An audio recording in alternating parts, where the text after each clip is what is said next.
your car, your house has a key. And it is that key that will open that door. If another person comes with another key, that door will not open, because wherever is going to do in that place, or in your car, in your house, is your house and your car is private. So it doesn't have access. So also in the spiritual realm. Praise the Lord. Hallelujah. The word of God said in Psalm 100, verse 4, it said, open the gate of God with thanksgiving. So if you want to open the gate of God Almighty, the key to open it is what? Thanksgiving. Hallelujah. Praise the Lord. Hallelujah. And to enter his court, he said, praise him. So even God, his gate has a door, and the court has a door. Praise the Lord.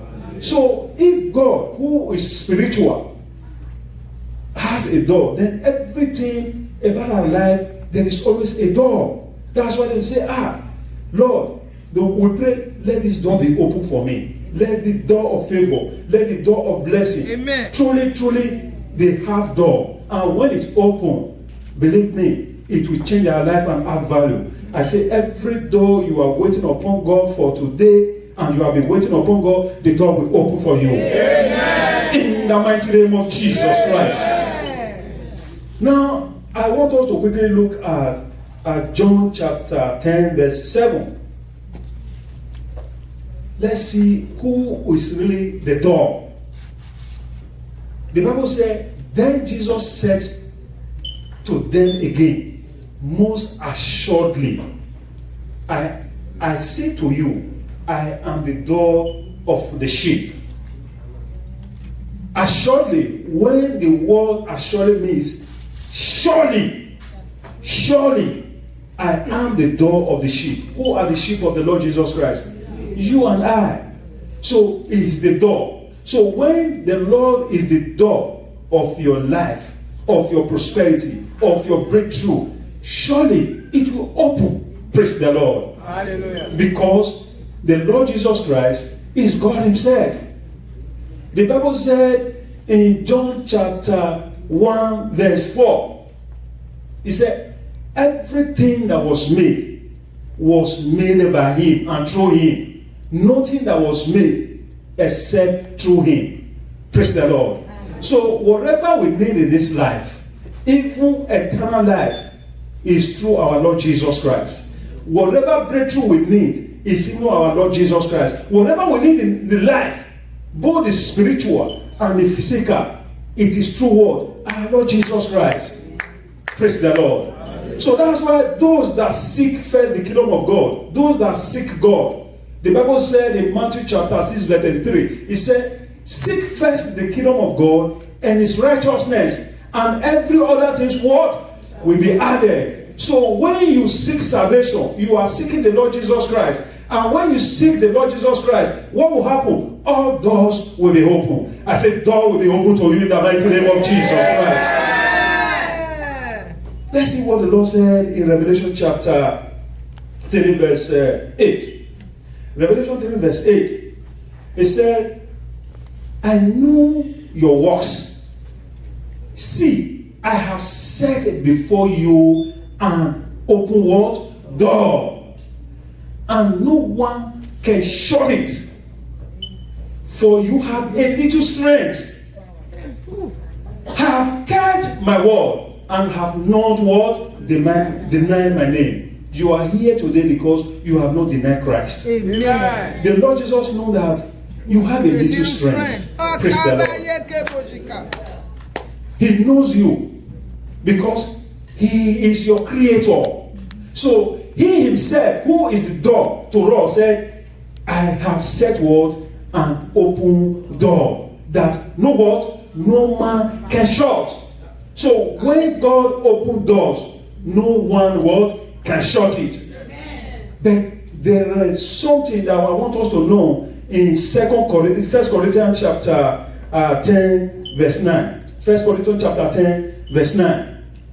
Apostle Paul says something that is very, very important that we need to really, really pay attention to. 1 Corinthians chapter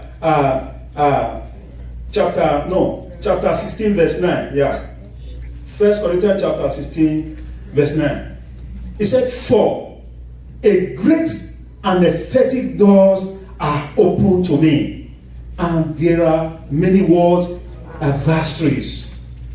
So it is not that the door is not open. The Lord said He has set an open door for you, and no one can shut. But He said that there are an adversary along the way of the door. The presence of adversary doesn't mean the door is not open. The door is not open for you. In fact, the presence of adversary often tell us that, look, the doors are open. Because every divine doors, there are always satanic soldiers standing by it. Praise the Lord. So, as a Christian and a child of God, that's most reason that the Lord said He has given us power. Power to do what? Tremble upon serpent and scorpion, and every other power of the enemy. They shall by no means what? Hurt us. Those power are always there as adversary. In fact, most of us have declared our adversaries now. Most of us have not even started. Adversaries are already there. Depends on you how you want to tackle your adversaries. Some people will say, I've prayed, there's no solution, there's no breakthrough. And I'm telling you, those adversaries is what is hindering it, because it's a struggle. You have to say, yes, me, I will go through it. Amen. Praise the Lord. Hallelujah. Many people sometimes I will go through. They see the adversary, but they don't look at the open doors. They look at their problem. They look at their hindrances. Because of what we hear, what we see, what we feel. So those things bring negative thoughts. So we now focus our attention on the adversary instead of the open door. But for a Christian, I tell you today that we are always a conqueror. Amen. We are always a winner. Amen. Depends on how you tackle those adversaries. If you see your adversary as the children of Israel, when God gave them the promised land, and Moses sent 12 spies to go and look at the land, 10 brought evil reports and said, look, truly, that land is a land that flows with milk and honey. But there are giants there. We are like a grasshopper. But who rebuked them? Caleb and Joshua. And said, we are able to go in. Hallelujah. Praise the Lord. Hallelujah. We can defeat them. Amen. Caleb and Joshua were not looking at their strength. They were not looking at their power. They were not looking at their size. They were looking at God Almighty. So when there are adversaries, you don't look at the problem. You don't look at them. Look at the God that strengthens you. Amen. Look at the God that gives you power to do exploits. Look at the God that is Almighty God, that is bigger than those adversaries. Amen. We're not going to look at those adversaries today, but we're going to treat a portion of it. The biggest adversaries we have is our mind. Praise the Lord. Hallelujah. not the witches and witchcraft in the village, not the strong man in that area, not the causes, but our mind.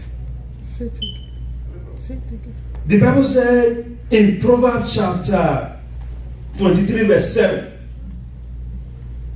it said, as a man thinketh, so he is. As you think in your heart, so you are. Whatever you think, attract whatever he thinks to you. And thought comes in through what we see. God taught in through what we hear. So that thought comes in just like that. It's a regular thing. But when you allow evil thoughts to come in, because our mind is like a farmland, a fertile farmland. Whatever you are set in, that will stay and begin to germinate. Praise the Lord. Hallelujah. So when you allow negative things to germinate, then it becomes you begin to imagine it. It becomes imagination. And when it becomes imagination, then that imagination will open road for devil to come in. May the devil not come into our lives in the mighty name of Jesus. Then when we begin to imagine it, what will begin to come from our mouth is negative thought, especially those that are sick. Am I not going to die now? This is how I'm going to remain single. Oh, this is what will happen to me. Then they begin to declare it. And when you begin to declare it, the devil will hold that one as evidence. May the devil not hold any evil thing against us in the mighty name of Jesus Christ. The mind is the most adversary we have. That's why the Bible said in what? In 2 Corinthians chapter 10. 2 Corinthians chapter 10 verse 4. 2 Corinthians chapter 10 verse 4 says, for the weapon of our warfare are not carnal, but mighty through God for pulling down stronghold. Go to 5, sir. And he said, for casting, go ahead, 5. He said, for casting down argument and every high thing that exalts himself against the knowledge of God, bringing every thought into captivity to the obedience of Christ. So every negative thought, don't avoid it. Because the trouble starts from the thought. So you are supposed to be the immigration of your mind. Hallelujah. The thought that is negative, cast it out. Don't let it come in. Because that thought is going to open door for evil spirit and Satan to come in. Prevent a bird to fly.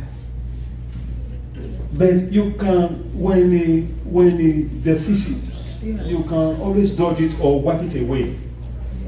Those that have your number, you cannot stop them from sending SMS to you. They will send text.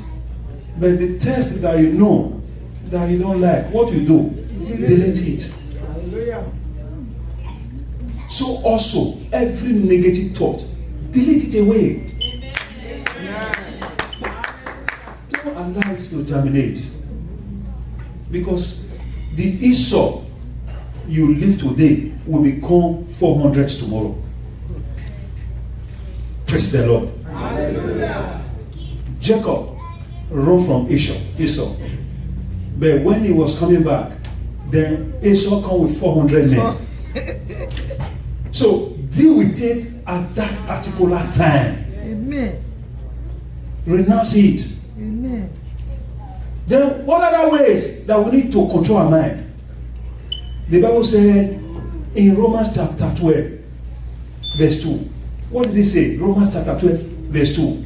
It said we should renew our mind. let the scripture renew our mind every day. Hallelujah. Renewing, not only once, continue to renew it. Continuity. Hallelujah. So that you will be able to know the ways of the Lord, the truth of the Lord, so that you can address it. You can use to address your life. Amen. Address your heart. Amen. Because every word that comes out from your mouth, just like God told the children of Israel then, who brought evil report, he said, as you speak, so shall will I do to you. What the devil wants is for us to be controlled by negative thought and begin to speak it out. And when God hears that, it becomes another thing. May God give us the grace not to speak negative things in the mighty name of Jesus Christ. What are the things we need to do? Let's look at Philippians chapter 4, verse 8. He said, finally, brethren, whatever things are true, the first thought you need to give attention to. Check it if it's true. Yes. If the devil bring a thought that your children or somebody's children will be useless, tell the devil that your children are signs and wonders. Amen.